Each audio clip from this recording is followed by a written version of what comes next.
In this video, we show how to replace a Riser F1A in a PowerEdge M7725.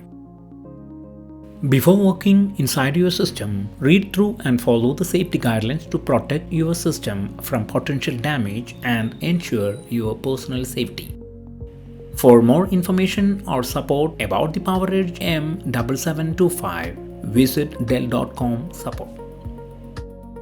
To begin, first remove the system cover and the front cover.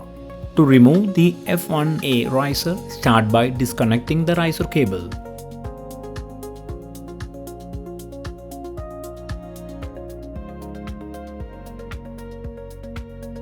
Pull the blue latch on the riser to disengage from the slot and then lift the riser away from the system. To install F1A riser, make sure the riser latch is unlocked. Now align and gently lower the riser until it is firmly seated. Push the riser latch to the lock position and then reconnect the riser cables.